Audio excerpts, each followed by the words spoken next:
NCERT कक्षा 9 विषय हिंदी काव्यखंड पाठ है कबीरदास की साखियाँ प्रस्तुत हैं। प्रस्तुत प्रथम साखी में कबीर ने हंस के माध्यम से सांसारिक जीवन में लिप्त मनुष्य की प्रवृत्ति का वर्णन किया है। मान सरोवर सुभर जल हंसा केली कराही मुक्ता फल मुक्ता चुंगय अब उड़ अनत न जाए। कबीर ने कहा है कि जिस प्रकार से मानसरोवर के स्वच्छ सुंदर जल में क्रीड़ा करने वाले हंस स्वतंत्र होकर के उसके मोतियों को चुगते हैं और उसको छोड़कर कहीं भी जाना नहीं चाहते हैं, वैसे ही सांसारिक माया मोह विलास में लिप्त मनुष्य सांसारिक माया मोह को ही सत्य मानता है और सांसारिक बंधनों से मुक्त होकर के कहीं जाना नहीं चाहता है।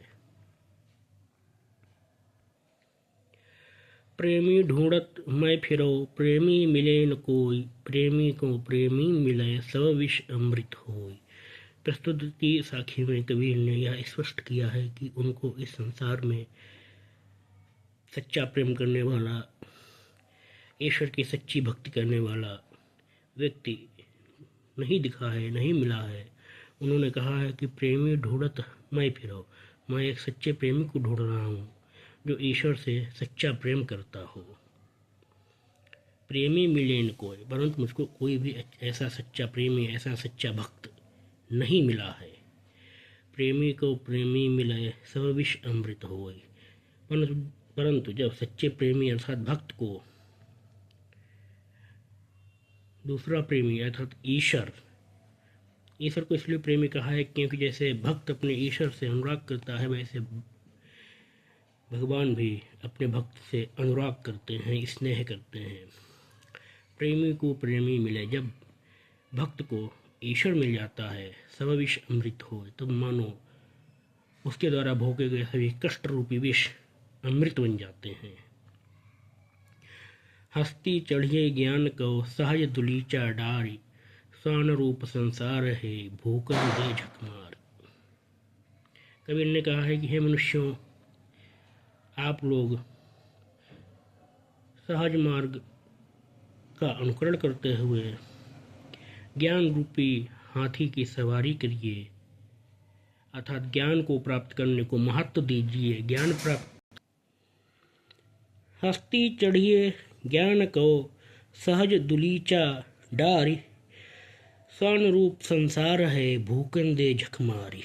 प्रस्तुत तृतीय साखी में कबीर ने कहा है कि हे मनुष्य, तुम सहज मार्ग रूपी दुलीचा अर्थात गलीचा डाल करके ज्ञान रूपी हाथी पर चढ़ो, हाथी की सवारी करो।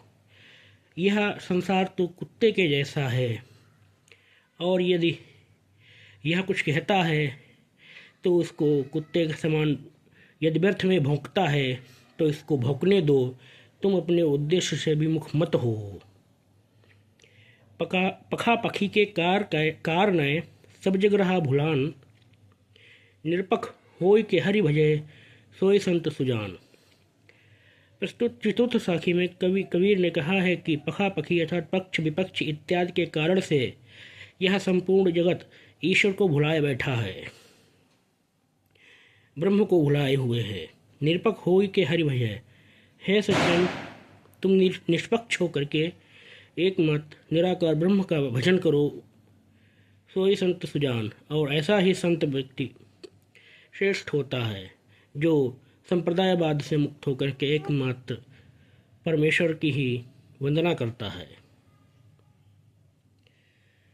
पंचम साखी में कवि ने यह कहा है कि हिंदू और मुसलमान चाहे कोई भी हो, वह सच्चे धर्म को भूल करके आपस में लड़ के मर गए हैं और मर जाते हैं।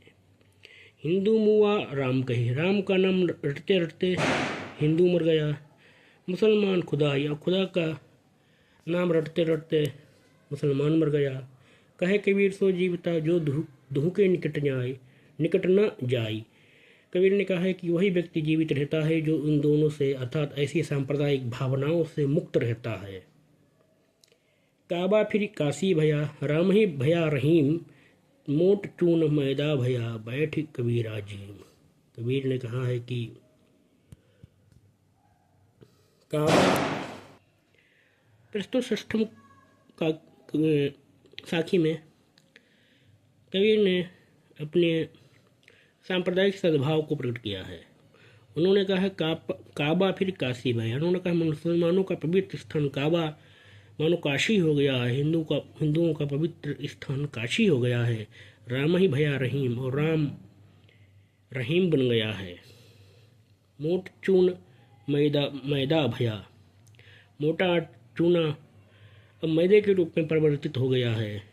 बैठ कबीरा जीम, और कबीर आसन बांध करके बैठ करके इसका आनंद ले रहे हैं। ऊंचे कुल का जन्मिया, जे करनी ऊंच न होई, सुबरन कलश सुरा भरा, साधु निंदा सोई। कबीर ने प्रस्तुत साखी में यह बताया है कि उच्च कुलीन व्यक्ति के रूप में जन्म लेने से कोई भी व्यक्ति उच्च कुलीन नहीं हो जाता है, अपितु अपने कर्मों के आधार पर ही ऊंचा नीचा होता है। ऊंचे कुल का जन्मिया, ये करनी ऊंच न होई। कबीर ने कहा है कि यदि कोई व्यक्ति उच्च कुल में उत्पन्न तो हुआ है, परंतु उसके श्रेष्ठ कर्म नहीं है, तो उसकी स्थिति ऐसी ही है कि सुवर्ण कलश सुरा भरा, की स्वर्ण की सुरा अर्थात शराब से भरा हुआ कोई स्वर्ण पात्र हो, साधु निंदा सोई, परंतु तब भी वह निंदनीय होता है। जैसे सोने के कलश में शराब भरी होने से वह सर्वथा निंदनीय होता है, कोई उसकी प्रशंसा नहीं करता है, वैसा ही उच्च कुलीन व्यक्ति यदि दुर्गुणी है, उसमें कोई सद्गुण नहीं है, तो कोई भी व्यक्ति उसकी प्रशंसा नहीं करता है, सभी लोग उसकी निंदा ही करते हैं।